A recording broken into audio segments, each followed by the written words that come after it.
निवडणूक विधानसभेची परीक्षा 5 वर्षातल्या कामाची. बार्शीकर मतदार कोणाला कौल देणार?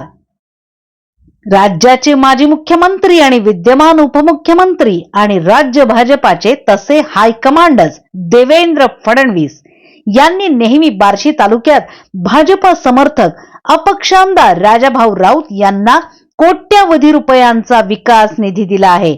जुलै 2022 मध्ये राज्यात भाजपा शिवसेना युतीचे सरकार स्थापन झाल्यानंतर डिसेंबर महिन्यात बार्शी शहरातील जाहीर सभेत फडणवीस यांनी आमदार राऊत यांच्या कार्यपद्धतीवर स्तुतिसुमने उधळत गौरवोद्गार काढत त्यांची मुक्तकंठाने प्रशंसा केली होती.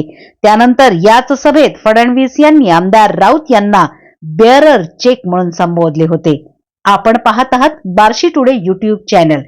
फडणवीस यांच्या त्या सभेनंतर गेल्या 1.5 वर्षात बार्शी तालुक्यात उपसा सिंचन योजना गतिमान झाली. रस्ते, घरकुले, पाणी पुरवठा योजना, साठवण तलाव निर्मिती, बंधारे, पूल, प्राथमिक आरोग्य केंद्र, उपजिल्हा निर्मिती, तीर्थक्षेत्र विकास यासाठी मोठा निधी मिळाला. कामेही सुरू झाली. आपण पाहत आहात बार्शी टुडे YouTube चॅनल. त्यामुळे आता भविष्यात ते तालुक्याचे राजकारण एकतर्फी एकमुखी होईल असे वातावरण निर्माण झाले होते. पण नुकत्याच झालेल्या लोकसभा निवडणुकीत तालुक्याचे महाविकास आघाडीचे उमेदवार ओमराजे निंबाळकर यांना 54,000 मतांची आघाडी मिळाली आहे. लोकसभा आणि विधानसभा निवडणुकीची समीकरणे वेगवेगळी असतात हे खरे आहे, पण लोकसभा निवडणुकीतील निकालामुळे आमदार राऊत यांच्यासाठी आगामी विधानसभा निवडणुकीतही मोठे आव्हान निर्माण होऊ शकते. याला कारण आहे. नमस्कार, मी नीता देव. आपण पाहत आहात बार्शी टुडे YouTube चॅनल. गेली 30 वर्षे बार्शी तालुक्याच्या राजकारणात सक्रिय असणाऱ्या आक्रमक वक्तृत्व आणि मास लीडर म्हणून राज्यात प्रसिद्ध असणारे आमदार राजाभाऊ राऊत यांनी आजपर्यंत 4 वेळा पंचायत समिती, 2 वेळा नगरपालिका, थेट नगराध्यक्ष पदाच्या निवडणुका, एकदा बाजार समिती व 2 वेळा विधानसभेची निवडणूक जिंकलेली आहे. आजपर्यंत शिवसेना, काँग्रेस, पुन्हा शिवसेना व आता भाजपा असे पक्ष त्यांनी बदलले आहेत. पण आमदार राऊत कोणत्याही पक्षात गेले तरी त्यांना मानणारा कार्यकर्त्यांचा वर्ग कायम आहे. तुफान गर्दीच्या सभा आयोजित करून त्यांनी तालुक्यात गर्दीचे रेकॉर्ड ओपन केले आहे.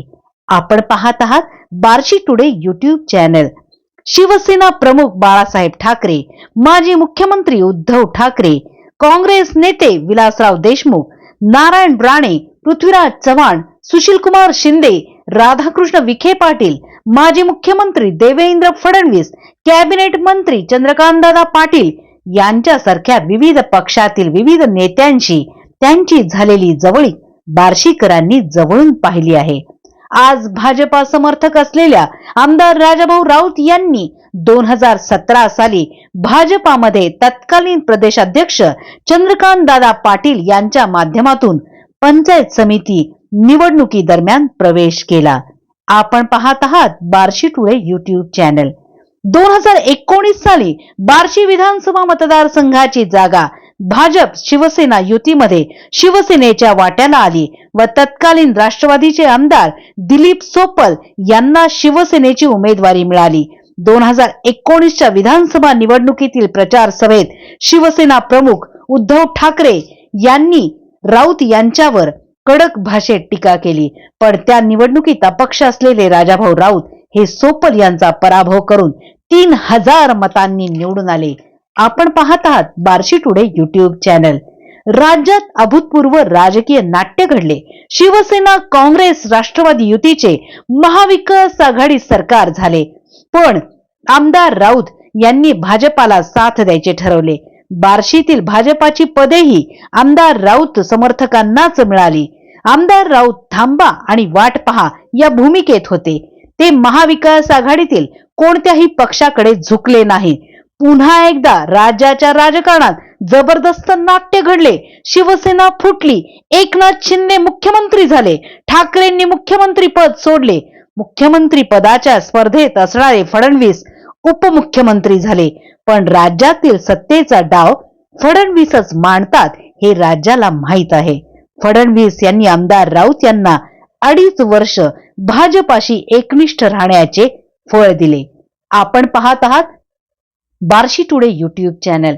फडणवीस यांनी आमदार राऊत यांना हजारो कोटींचा विकास निधी तर दिलाच, पण त्यांचे जाहीर कौतुकही केले. आमदार राऊत यांच्या कुटुंबातील विवाह समारंभांनाही फडणवीस यांनी जातीने उपस्थित राहून आपले प्रेम व्यक्त केले. त्यामुळे आमदार राऊत यांची राजकीय घोडदौड वेगात सुरू होती. धाराशिव लोकसभा मतदारसंघातही महायुतीच्या उमेदवार निवडीत आमदार राऊत यांचा शब्द महत्वाचा मानला गेला. तसेच महायुतीच्या उमेदवाराच्या बार्शीतील प्रचार सभेतही फडणवीस यांनी आमदार राऊत यांचे कार्य सम्राट अशा शब्दात कौतुक केले. आपण पाहत आहात बार्शी टुडे YouTube चॅनल. या निवडणुकीत आमदार राऊत यांनी महायुतीच्या उमेदवाराच्या प्रचारासाठी अक्षरशः जीवाचे रान केले, अथक परिश्रम घेतले, विकास कामांचा पाढा वाचला, विरोधकांवर टीकेचा भडीमार केला, बाकी सर्व आयुधे वापरली. पण कारणे अनेक असतील. बार्शी विधानसभा मतदारसंघात आमदार राऊत यांना अनपेक्षित अपयश वाट्याला आले. मराठा आरक्षणाचा प्रश्न, कांदा सोयाबीन सारख्या पिकांबाबतचे शासनाचे धोरण, स्थानिक समस्या असे अनेक निकष मतदारांनी लावले. आपण पाहत आहात बार्शी टुडे YouTube चॅनल. तब्बल 54,000 मतांची आघाडी महाविकास आघाडीला मिळाली. त्यामुळे आमदार राऊत यांना येत्या 2 महिन्यात तालुक्यातील महायुतीच्या विरोधातील वातावरण बदलण्यासाठी प्रयत्नांची पराकाष्ठा करावी लागणार आहे. आमदार राऊत हेच फडणवीस यांचा वरदहस्त लाभलेले महायुतीचे उमेदवार म्हणून गृहीत धरले जात आहेत. आपण पाहत आहात Barshi today YouTube channel. Lok Sabha निवडणुकीनंतर महायुतीच्या अपयशाची कारणे शोधून आमदार राऊत त्यावर उत्तरे आणि पर्याय व उपाय शोधण्याचे काम करत असल्याचे त्यांच्या राजकीय वाटचाली, हालचाली व व्यूहरचनांमधून दिसत आहे. अंतरवली सराटी येथे जाऊन मराठा आरक्षण प्रश्नाचे आंदोलन व उपोषण करते मनोज जरांगे पाटील यांच्या भेटी घेऊन आमदार राऊत यांनी त्यांच्याशी विचार विनिमय करण्याचा प्रयत्न केला आहे. आगामी काळातही विविध समाज घटकांबरोबर समन्वय ठेवून ते विधानसभेच्या निवडणुकीची जय्यत तयारी करणार हे उघड आहे. भावी काळात ते कोणते ऍक्शन प्लॅन आखणार याकडे मात्र तालुक्याचे लक्ष आहे. या व अशाच राजकीय बातम्यांसाठी पाहत रहा फक्त Barshi today YouTube channel. Like, subscribe, share and comment.